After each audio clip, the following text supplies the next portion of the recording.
Okay, are we all, can you hear me? That sounds pretty good. Not bad. Okay. So we have a lot of heavy-duty questions and things to ponder tonight. So I thought maybe we would start with something a little lighter and more personal. There's a really wonderful essay toward the beginning of this book, Science in the Soul. I have bound galleys, which gives me complete license to write all over these pages, which you won't want to do with your copy of the book. But I'd like to read what you've written. Some of it is fascinating. So I wonder, Dr. Dawkins, you have this wonderful essay about being influenced by Charles Darwin and by Dr. Dolittle. How many of you have read the Hugh Fleming book, Dr. Dolittle, or seen the film with Rex Harrison? Oh, so you all know. You pretty much know. That's pretty good. Well, I do think there's some similarity between Dr. Dolittle and at least the young Darwin. I mean, they're roughly contemporary. And Dr. Dolittle was always sort of sailing in little ships, rather like the Beagle, and he was a great naturalist like Charles Darwin. And they both love animals. And I think I was genuinely influenced by Dr. Dolittle. I read all the books, I think. I've never seen any of the films, thank goodness. The Rex Harrison is pretty good. Are they? Well, that one. Yeah. I always think that if you really love a book, seeing a film spoils it. But anyway, I love Dr. Dolittle, and I think he did influence me. I think he influenced me to value non-human animals in a way that I might not otherwise have done. He's actually censored in quite a lot of libraries. He's not allowed in public libraries because of racism. And that was just a symptom of the 1920s, which is when Hugh Lofting wrote the books. I mean, everybody in Britain was racist at the time.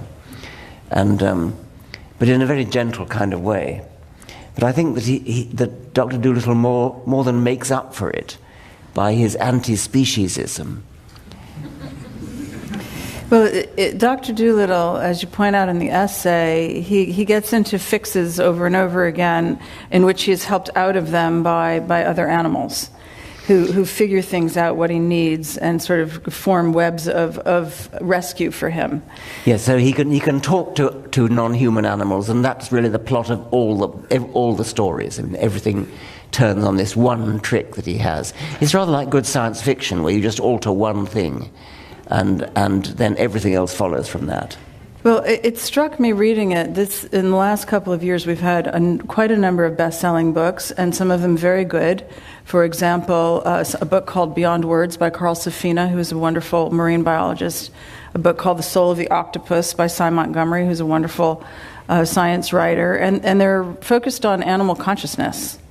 And as Carl Safina says, animals care about their own life. They want to increase their own life, and they care about it furthering their own life just the way you and I do. And of course, there's kind of a plea at the center of these books for us to understand that we can't just be wiping these creatures off the face of the earth. And what I like about the Dr. Dolittle analogy or connection is that he is helped and aided by these animals in ways that we are also aided by animals, really without our understanding how we are connected to them quite consciously all the time. Yes, I think it's a bit of a stretch to link it in quite that way, and it is a children's book. And that's true. That's true. All right, you're so right, actually. Another of the early in the book concepts. I mean, your writing is so accessible and it's just charming and easy to read. But then you have some, real concepts that really make you sit down and think about them pretty hard. And one of them I have just been really pondering a lot is your discussion of how humans and how this moment in time organisms are adapted perfectly because of this process of natural selection, which is law-like and has been selecting genes over eons to bring the next generation forth, is perfectly well adapted to the past, but not to the present or to the future. And that along with that, when we have these aggregates of lots of successful humans as we have now, we have these what you call emergent, I don't know if we're going to call them qualities or things that we create together, such as something like the internet, which then again is a little bit beyond our own capacity to deal with perfectly well. We're always going to be a little bit misaligned with our own present. This idea of time, I think, and our placement in it is very beautifully framed by the beginning opening of your book. And I wonder if you would read from that. Yes. So this is the introduction which I wrote specially for this book. Much of the rest of the book is previously published essays, although many of them not previously published in this country. So this is the introduction. I am writing this 2 days after a breathtaking visit to Arizona's Grand Canyon. Breathtaking still hasn't gone the way of awesome, although I fear it may. To many Native American tribes, the Grand Canyon is a sacred place, site of numerous origin myths from the Havasupai to the Zuni, hushed repose of the Hopi dead. If I were forced to choose a religion, that's the kind of religion I could go for. The Grand Canyon confers stature on a religion, outclassing the petty smallness of the Abrahamics, the three squabbling cults which, through historical accident, still afflict the world. In the dark night, I walked out along the south rim of the canyon, lay down on a low wall and gazed up at the Milky Way. I was looking back in time, witnessing a scene from 100,000 years ago, for that is when the light set out on its long quest to dive through my pupils and spark my retinas. At dawn the following morning, I returned to the spot, shuddered with vertigo as I realized where I had been lying in the dark, and looked down towards the canyon's floor. Again, I was gazing into the past, 2 billion years in this case, back to a time when only microbes stirred sightless beneath the Milky Way. If Hopi souls were sleeping in that majestic hush, they were joined by the rock-bound ghosts of trilobites and crinoids, brachiopods and belemnites, ammonites, even dinosaurs. Was there some point in the mile-long evolutionary progression up the canyon strata when something you could call a soul sprang into existence, like a light suddenly switched on? Or did the soul creep stealthily into the world, a dim thousandth of a soul in a pulsating tube worm, a tenth of a soul in a coelacanth, half a soul in a tarsier, then a typical human soul, eventually a soul on the scale of a Beethoven or a Mandela? Or is it just silly to speak of souls at all? Not silly if you mean something like an overwhelming sense of subjective personal identity. Each one of us knows we possess it, even if, as many modern thinkers aver, it is an illusion. An illusion constructed, as Darwinians might speculate, because a coherent agency of singular purpose helps us to survive.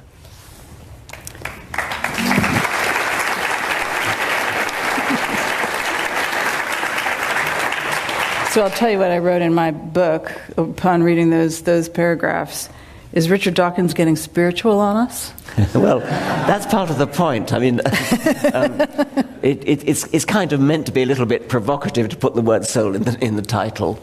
I said last night that I quoted one of my great heroes, Peter Medawar, great medical scientist and biologist and Nobel Prize winner. He said, I hope I shall not be, he was giving a lecture, and he said, I hope I shall not be thought ungracious if I say at the outset that nothing on earth would have induced me to attend the kind of lecture you may think I'm about to give.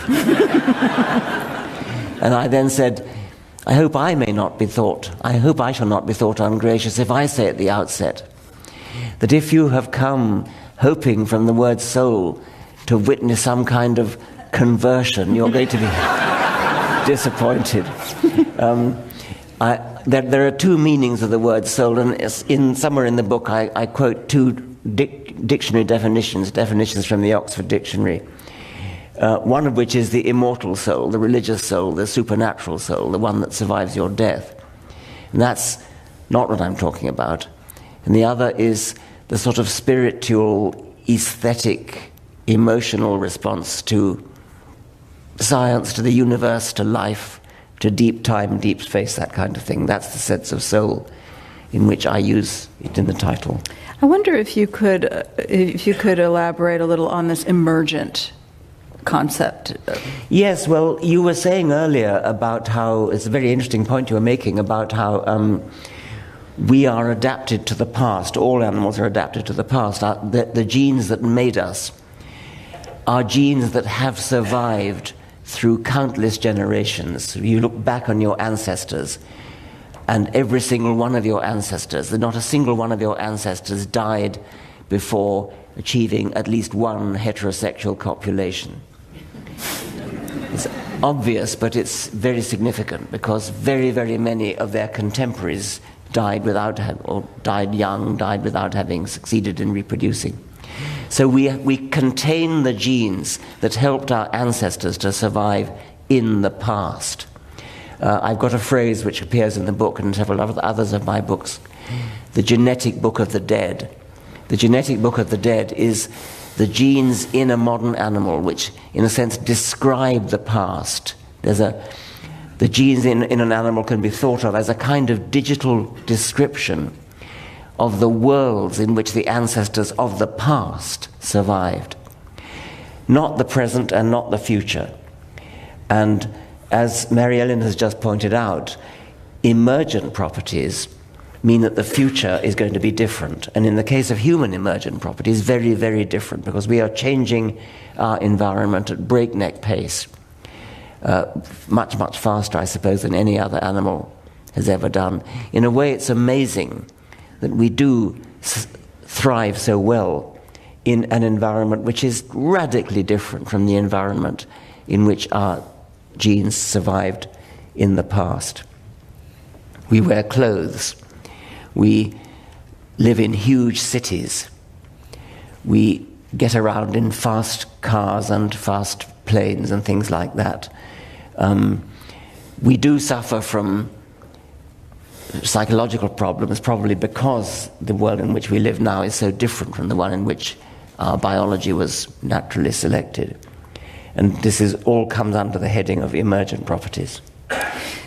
So this very beautiful passage, the beginning that you've quoted here, where you framed the very, very long geological time frame and then the cosmic time frame, and then we have this person, you, observing both. And then you're talking about this past that we are very well adapted for, but this emergent future to which we are hurtling, and we're creating it as we hurtle. Now, this rate of change, why has it increased? Has it increased? Have we been increasing it because of our increased numbers, or what's causing this? I think it is increasing, and if you think about the if you go back to the Stone Age, Bronze Age, Iron Age, and so on, that's huge spans of time in between each of those major advances. Agriculture, 10,000 years ago, 10,000 years or so. Then the Industrial Revolution, the invention of printing. Nowadays we have the computer. We have computers. Moore's law, the exponential increase in the power of computers, the speed and economy, the speed and cheapness of computers. We're living in an astonishingly fast-changing world, and it's showing no signs of slowing down. It's still accelerating. So two questions kind of related to that. One is, it would seem that we're driven by our own invention of our own tools, the tools of perception in particular, starting with, or referencing perhaps Galileo's telescope, but satellite technology, the microscope, the ability that we have to drill down ever deeper to ever more, finely granulated discernments of what reality is. And then, in this way that becomes very social, like with the internet and Facebook and Twitter becoming ways that we actually organize ourselves socially, it would seem that our tool making is actually driving our social behavior in many ways. And I wonder what you think about that. It's not like we decided that our arts, that our culture, that our understanding of history would be what determine us, but our tool making is really the thing, it would seem.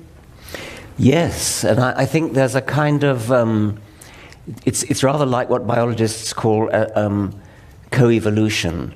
Advances make way for the next advance, and in our case, I think we have in the world of computers we have software-hardware co-evolution, where advances in hardware make possible software that wouldn't have been possible before the hardware was invented, and then so. Each one paves the way, as it were, opens the door for the next advance, and that is getting faster.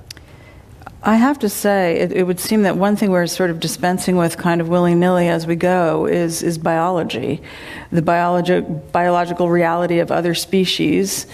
One of the things, there seems a couple of thresholds that we've passed without really fully grokking what we've done. One is that the aggregate number of human beings on this earth has become a biogeophysical force, discernible in the fossil record.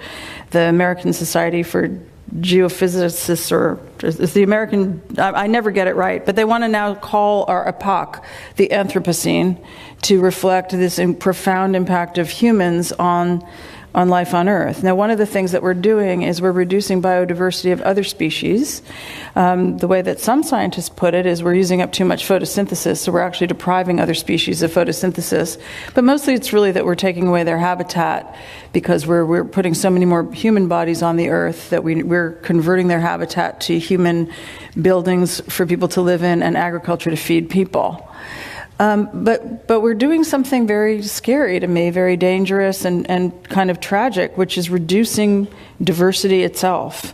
And I wonder if you could tell us about diversity in a very, going back to the very profound and simple mechanism of natural selection and how it depends on diversity, how our life has depended on diversity, and what are some of how do you see the horizon as we take it out? I think it's more your subject than mine, actually, Mary Ellen.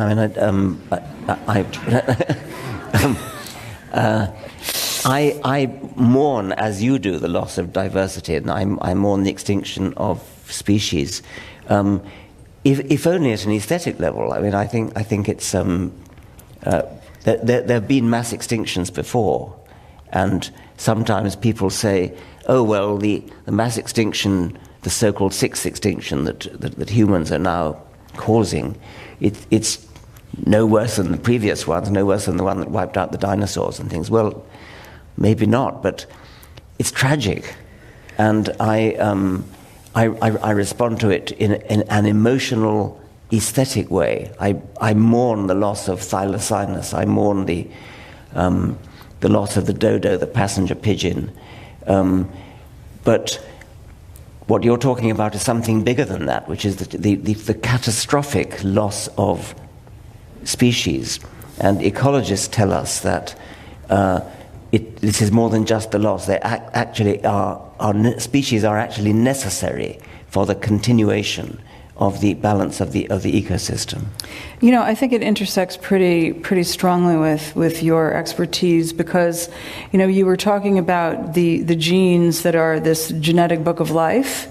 When I first started writing about evolution myself, and I was taught by evolutionary biologists that some species, like an octopus, has conserved genes in it that are so ancient because octopuses eventually, way back in time, evolved from ammonites, from different species that in some cases no longer exist, but that those conserved genes that have persisted through the eons are very likely to be genes that are the most hardy and the most adaptable to future scenarios. So it's very important, actually, to conserve, especially species that have those ancient lineages, because those conserved genes are perhaps more important than more recent genes. Well, that's very interesting. I didn't know that. That is interesting. It is fascinating how some animals have conserved things for very, very long times, and others haven't. There's enormous variance in the sheer age of genes. Yes. Well, to go back to your own words, because it really is more important to stay in your world, although I think they intersect quite much. Right in that introduction, you have a sentence that says, it's not an unreasonable speculation that the progressive growth of consciousness in the infant mirrors a similar progression over the longer time scale of evolution. Does a fish, say, have a rudimentary feeling of conscious personhood? Now, to connect that a little bit with another essay that you have somewhat later, which is a really fascinating essay about the internet, in which you wonder if here's a sentence from it. The chapter is called Net Gain, and it's about how the internet may be changing the way we think. And here's your sentence: the unplanned worldwide unification that the web is achieving mirrors the evolution of the nervous system in multicellular animals. And then a little bit later you say the cloud is a superhuman interstellar traveler whose nervous system consists of units that communicate with each other by radio, orders of magnitude faster than our puttering nerve impulses. But in what sense is the cloud to be seen as a single individual rather than a society? Yes, I mean, I should interject there that this cloud that you're talking about is from science fiction. It's a science fiction book by Fred Hoyle. Fred Hoyle was a great astronomer, and he wrote a lot of science fiction, much of it not very good, but his first science fiction book is extremely good. It's called The Black Cloud, and it's marred only by the obnoxious hero, which you can't help wondering maybe modelled on the author. Because the same obnoxious hero keeps turning up in all Fred Hoyle's under a different name. It's supposed to be a different character, but he's always equally horrible. Anyway, the Black Cloud is a superhuman, mega superhuman organism that appears, that comes towards the sun to feed on the energy of the sun. And eventually the human scientists on Earth get in touch with it and manage to communicate with it and learn about it. And it, different parts of the cloud communicate with each other by radio, and the scientists raise the very interesting question: in what sense are you, the cloud, a single individual? And the cloud replies, well, the question doesn't mean very much. When the rate of communication, the speed of communication between the different communicators is very, very fast, you might as well stop talking about them as different individuals altogether. And if all of us could communicate telepathically with each other, instead of having to go through the slow bottleneck of speech, if we could all, as it were, communicate our thoughts directly at the speed of light, the speed of radio waves, then we would be one individual. It wouldn't mean anything to actually talk about ourselves as being separate individuals. And I think the point you're getting at is that the internet may be moving towards a sort of science fiction future where it becomes a single being, a single living organism of some kind. And I think also another of the passages you read made an analogy with the development of a child, where it's been suggested that the consciousness of an individual child forms itself as a kind of melding of separate entities. The child starts off not as a single agent at all, but becomes a single agent through the same sort of melding as we've just been talking about. It's all pretty fascinating. It's as Charles Dickens said, the best of times and the worst of times. I mean, looking at it both ways, it seems exciting. Yeah, that's the way I feel. Best of times and the worst of times. And then it's terrifying at the same time. Speaking of which, just reading, I was rereading The Selfish Gene, which I read many years ago, and I was reading a very contemporary book called The Gene, which is just out in the last year, which is also very good. And I was just remarking to myself how timeless your book, The Selfish Gene, is. That the profundity of what you're explaining in that book hasn't changed that much in the decades since it was published. Well, thank you for that. I'm glad about that. Well, in my opinion. But a couple of things have changed, and one is our ability to mess with the gene. So now humans we can alter the gene at the germ level. We can suppress the expression of certain genes, and we've also developed the ability to insert influences on genes. And I wondered if you would explain what CRISPR is to the audience. Some of you probably know, but not everybody does. And tell us what you think about this moment in time when we've perhaps become the blind watchmaker ourselves.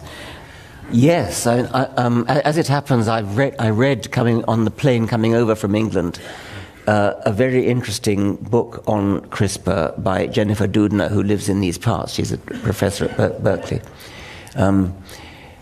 Going on planes is a wonderful opportunity to read books, isn't it? You're separated. I read this entire book between London and New York. Reading an entire book, by the way, is more than Donald Trump has done in his whole adult life.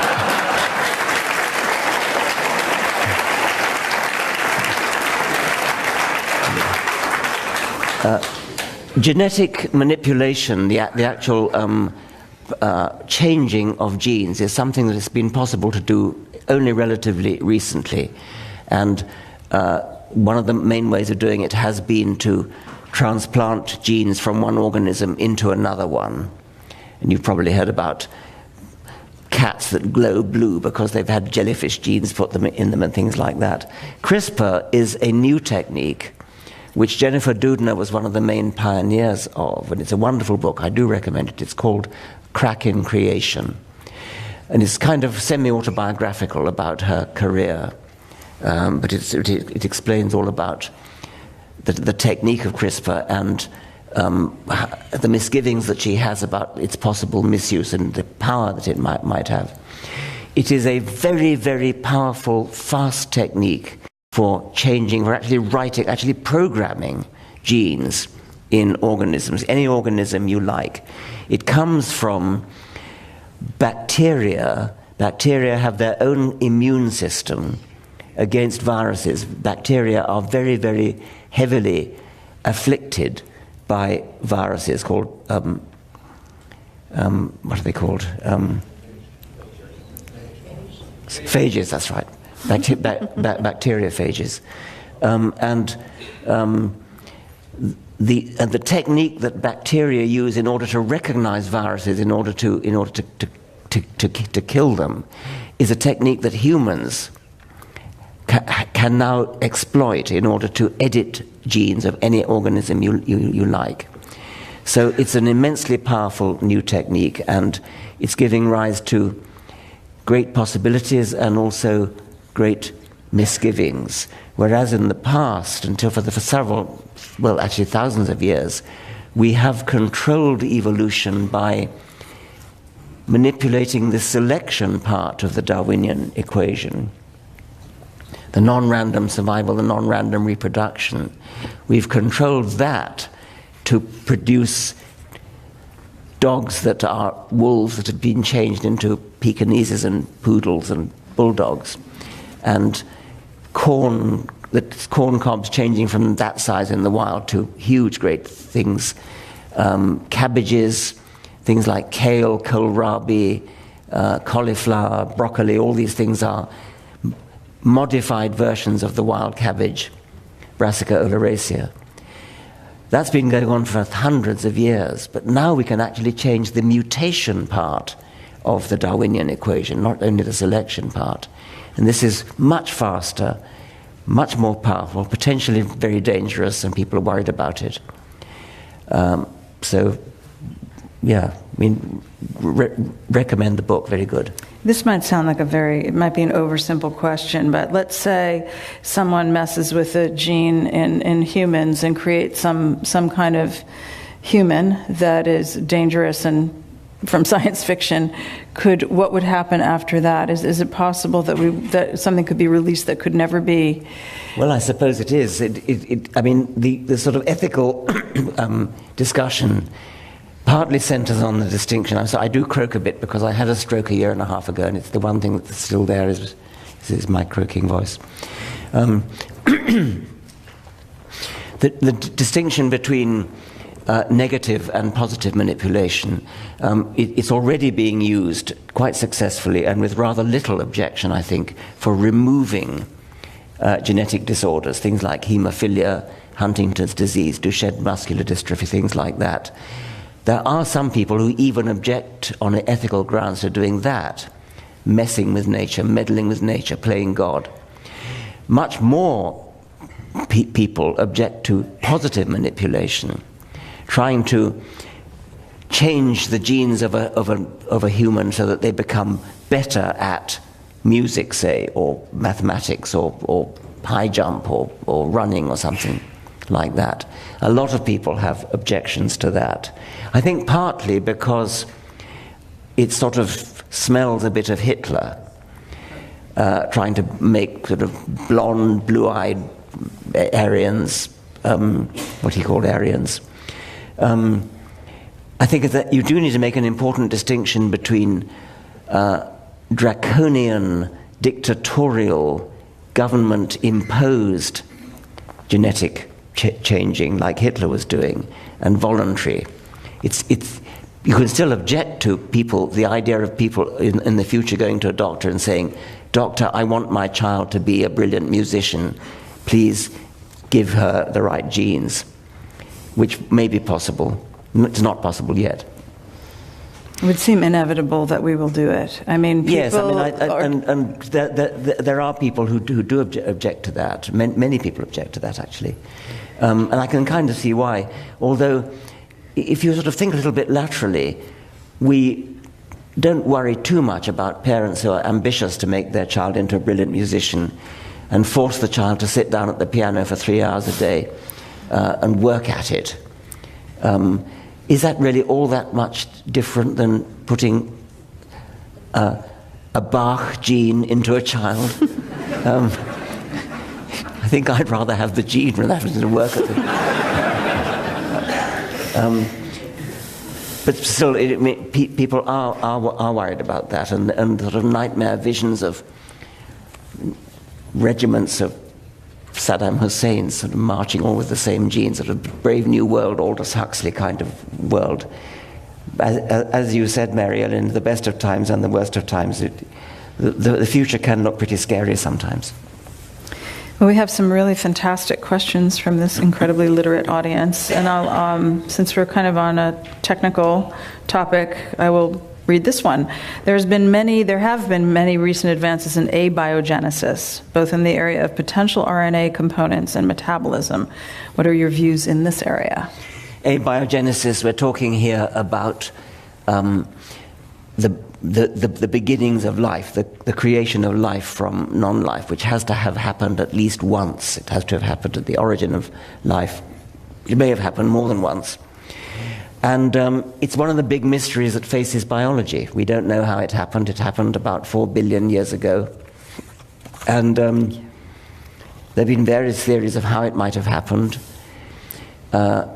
We know the kind of thing that it must have been. We know it was the origin of the first self-replicating entity, in effect, the first gene.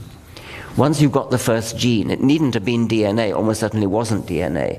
Once you've got the first gene, the first self-replicating entity, then that's the prerequisite for Darwinian natural selection to get going. Once that's started, then the whole story can take off, and you get competition between genes, and then building cells to live in, and then bodies composed of lots of cells and so on. And once that started, then we kind of understand what happened. We know then Darwinism took off and gave rise to the full diversity and complexity of life. But how did that first step happen? It's a huge mystery. It couldn't have been DNA, almost certainly couldn't have been DNA that started, because DNA is what's been called a high-tech replicator. It's a very, very efficient replicator, but it needs a complicated infrastructure of protein in order to do its replication. And you can't have a complicated infrastructure of protein unless you've got DNA. So we have a catch-22. It's been called the catch-22 of the origin of life. RNA is a related molecule to DNA, as many of you no doubt know.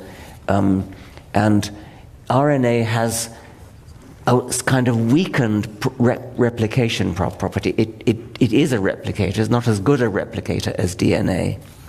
And it also has the capacity to be an enzyme, like protein. So RNA could have done both jobs. You remember I talked about the catch-22 of the origin of life, where you can't have DNA unless you've got protein, and you can't have protein unless you've got DNA. If you've got RNA, it can do both jobs. It can do the job of DNA and the job of protein.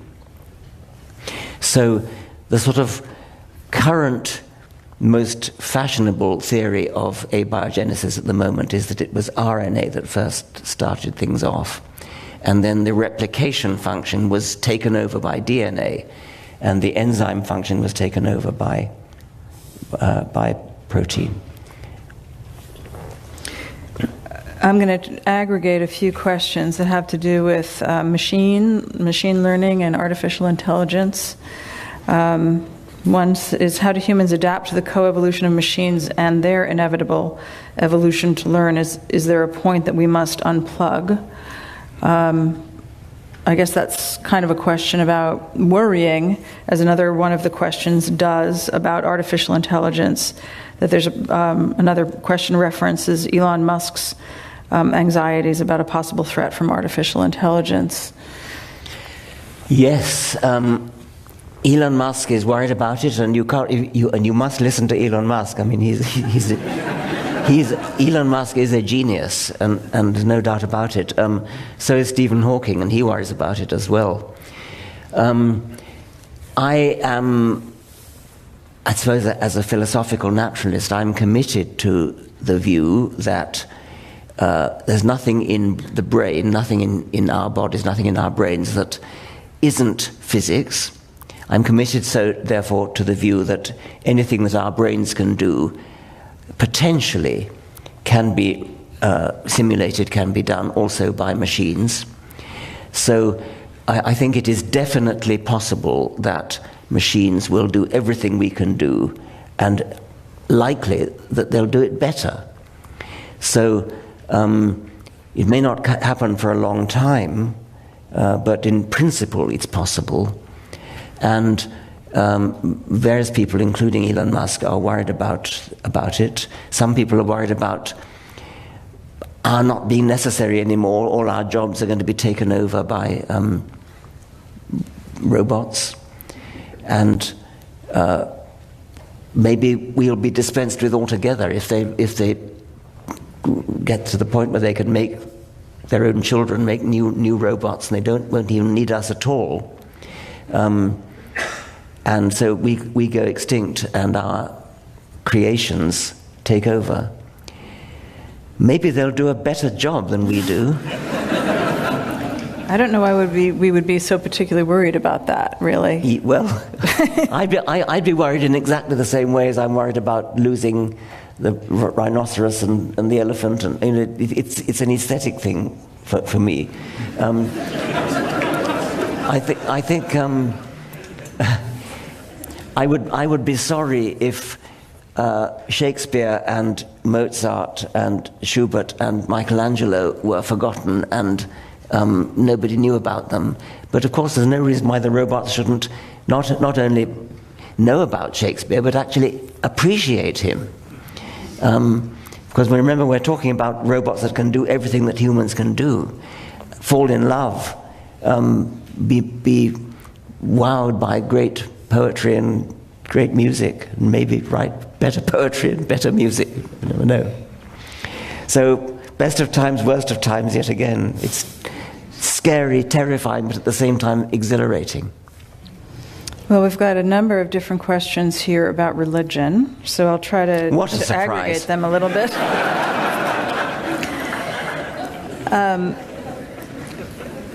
So one, are liberals afraid of Islam? If you could ask believers one question to most shake their beliefs, what would that question be? I have a question about a statement that you make in one of your essays that says, we'll understand religious behavior only after we have renamed it. And in that essay, Sorry, I didn't hear that. Sorry. You say we'll understand religious behavior only after we have renamed it. So when we have understood what religious behavior has been good for or why it evolved, and then we don't have to call it religion anymore, we can just understand that it served a purpose, or perhaps still does. Yes. I think what you're talking about there is when I was talking about the evolutionary advantages of religion, which in a sense there has to be, we are challenged to produce an answer to the question, what is the Darwinian survival value of religion? And the reason that we're challenged to do that is that religion is extremely widespread, it's ubiquitous in human cultures, that all human cultures, I think, have something equivalent to religion. And so it suggests it really is a human universal, and therefore probably does need some kind of explanation. And what I said was, which is what you're quoting there, what I said was that we have to rename the question before we can answer it. It may be that it's the wrong question to say what is the survival value of religion. It may be that the right question is what is the survival value of some psychological predisposition which manifests itself as religion under the right circumstances. So that's what I mean by the renaming. We're redescribing the problem. It's no longer the question, what's the survival value of religion?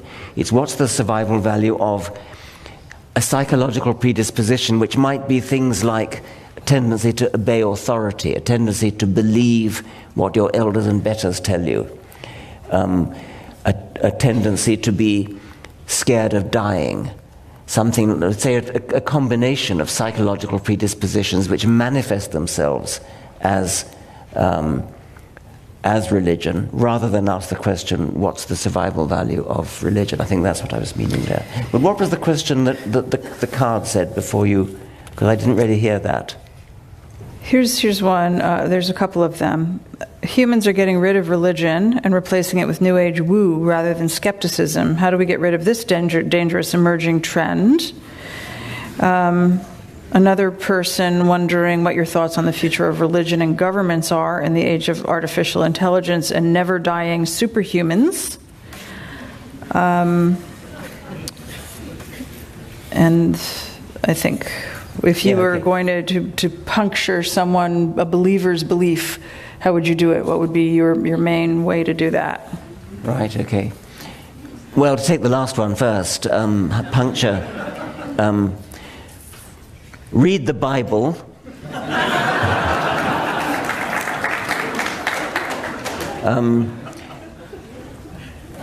What was the earlier one? Are liberals afraid of Islam? Sorry? Are liberals afraid of Islam? Are liberals afraid of Islam? Yes, I mean, I think the questioner there may be referring to the tendency for sort of nice people, our people, my kind of people, to abandon their principles when talking about the horrors of homophobia and misogyny and things like that. All these things which we all hold dear. I mean, we hate misogyny, we hate homophobia. But when it comes to Islam, there are many people in this country and in Britain who forget all about that and say, oh, well, no, we daren't criticize that because that's religion. That's part of their culture. What a patronizing, condescending thing to say. Majid Nawaz, who is an ex-Muslim, almost Muslim terrorist actually, who now runs a magnificent foundation called the Quilliam Foundation to try to reform Islam.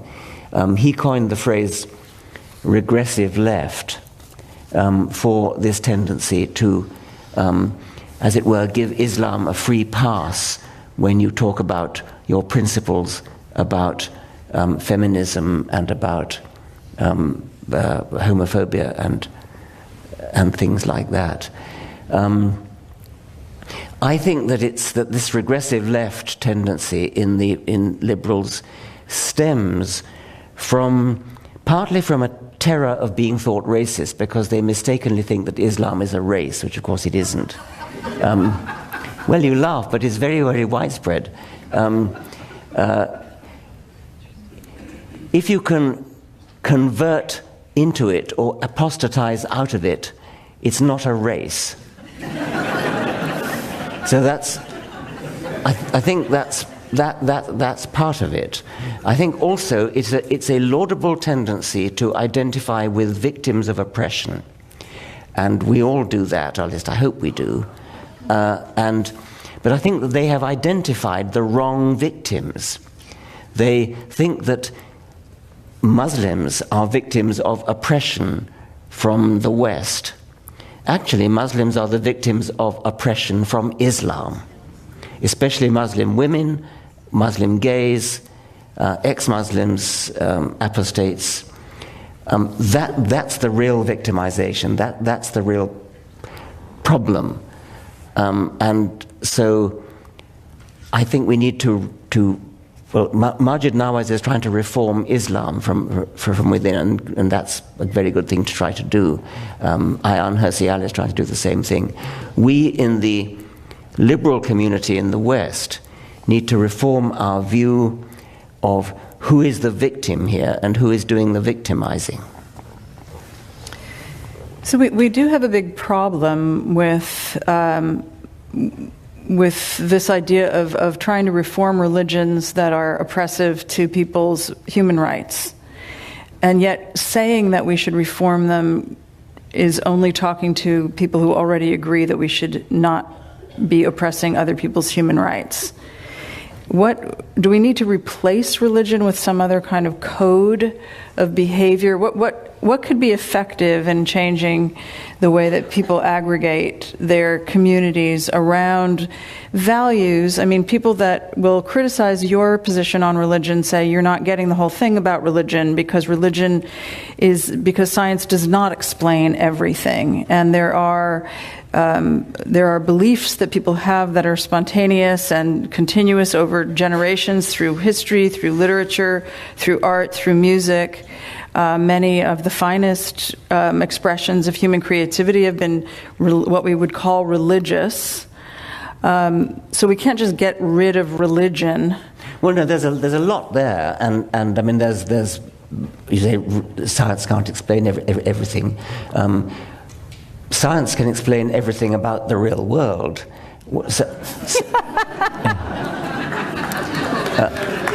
Point taken. Now, I mean, art and music and morality, they're a different matter. Science can't tell you what's right and wrong, probably, although Sam Harris might disagree there. But science certainly can help you enormously in thinking clearly about what to do about what's right and wrong. You can identify logical inconsistencies in your moral position using scientific reasoning, and moral philosophical reasoning, which is a kind of application of scientific method of thinking to moral questions. Now, things like you mentioned art and music. Yes, I mean, many great works of art, great works of music are inspired by religion. It's a great mistake, of course, to think that makes religion in any way valid, or true, or anything like that. Nothing of the sort. It's entirely natural, partly that great music and great art should have been inspired by religion, because in past centuries that's where the money was, and artists and musicians are sponsored by rich benefactors. Bach was employed as a church Kapellmeister, for example. Michelangelo was employed to paint the Sistine Chapel. But also, religion, of course, does provide, always has provided, genuine inspiration. I mean, this, the story of Jesus' passion, Jesus' crucifixion, is a tragic story which, not surprisingly, inspired great artists and great musicians. And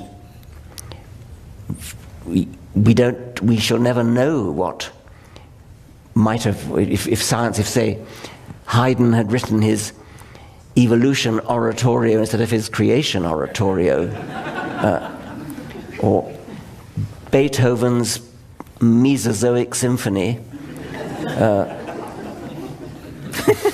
you ask what do we replace religion by? Well, for all sorts of different purposes. For morality, we replace it by moral philosophy. For music and so on, I suggest, slightly facetiously, that science and indeed reality could provide inspiration, perhaps every bit as beautiful as, or just nature provides beautiful inspiration for art. Community, religion has provided community. Well, we can do that in different ways. We don't need religion in order to provide a sense of community, a sense of oneness. So what do you think is going on here? Why do we have Donald Trump as our president, scientifically speaking? Well, I mean, partly because you have this dopey electoral college system.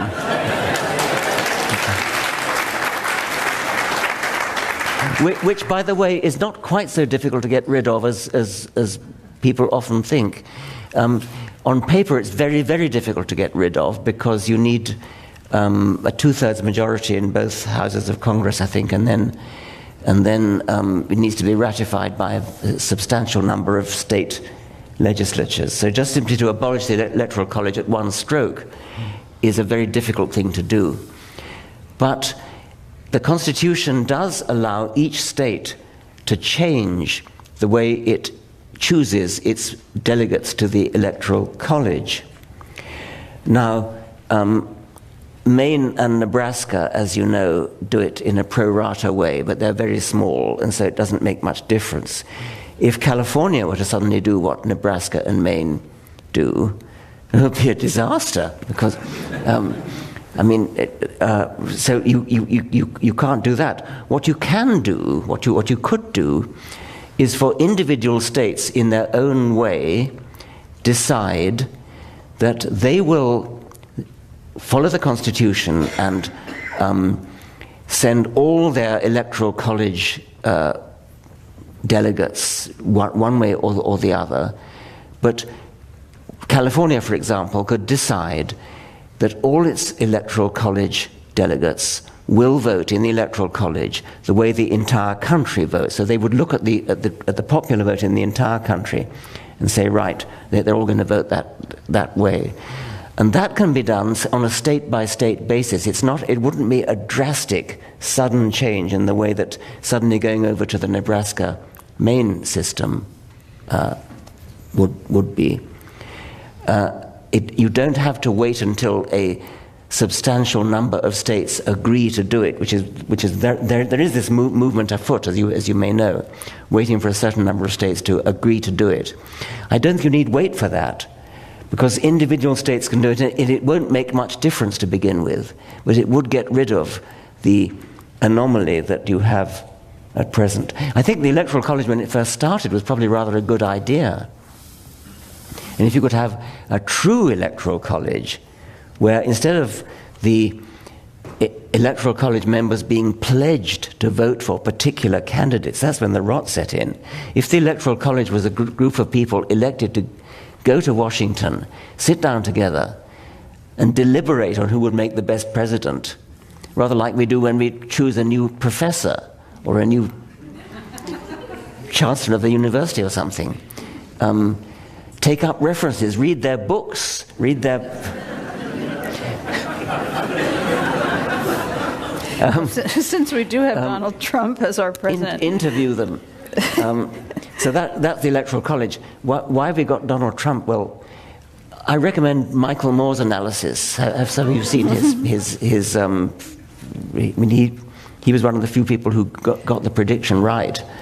And he's sort of talking about Rust Belt people feeling inferior, feeling left behind, feeling that their world is disappearing and they need defending and things like that. So if you haven't seen his analysis, it's well worth looking at. So to tack us back to more scientific questions, perhaps, and since we do have Donald Trump as president, I think this question might wrap it up well. If a catastrophic event resulted in the death of most humans and rendered all electronics useless, how long would it take for humans to evolve to survive in the wild without technology? And then a related question from another person asking, do you think humans will ever evolve to the point of speciating so that we actually become split off into more than one species? Yes. Well, speciation requires that there should be some separation so that there's no gene flow between the incipient species. And normally this happens by a geographical accident. Time, okay.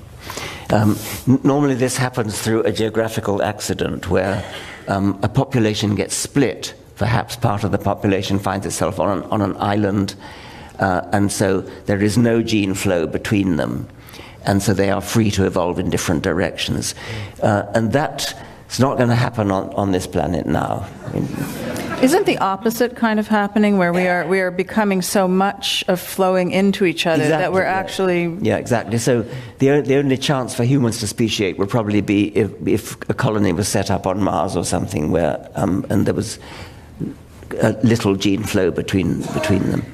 So that was that question, and the other. I keep forgetting what if you could give me 2 questions at a time. Since we only have time for one last question, I think that I'd like to ask you what you would like to tell us, if there's something that you didn't come up tonight. I mean, you are a person to whom we are looking very earnestly for guidance and helping us to synthesize things that very often really feel very separate. Our moral values, our knowledge of science, our technologies, our past, our comprehension of our place in the universe. And what would you like us to understand? What do you feel like most of us are not getting? Right. I think evidence is the only reason to believe that anything is true. So personal opinions, feelings, emotions are fine, and we all have them, but they do not tell you what's true, and they should not guide important decisions like who you vote for and what you do, what policy decisions that you take. Evidence is the only reason to believe anything. That's as far as believing things is concerned. Where morality is concerned, ethics is concerned, that needs to be intelligently designed. Don't base your morality, don't base your politics, don't base your ethics on holy books or tradition or revelation or authority. Base it on intelligent design, sitting down together and trying to design the kind of society you want to live in. Yeah, okay, that's it. That's it.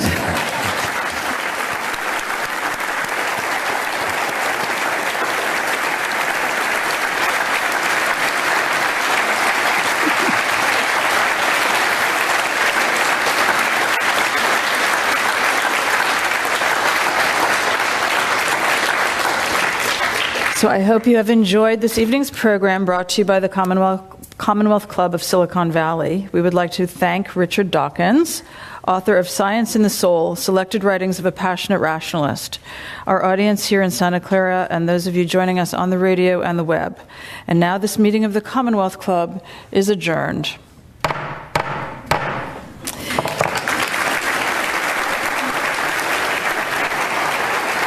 that fun? So Richard Dawkins will be signing books. We'd like you to sign up to have that occur over here on the left. Because of the number of people here tonight, there's no personalization, just the autograph, and no selfies.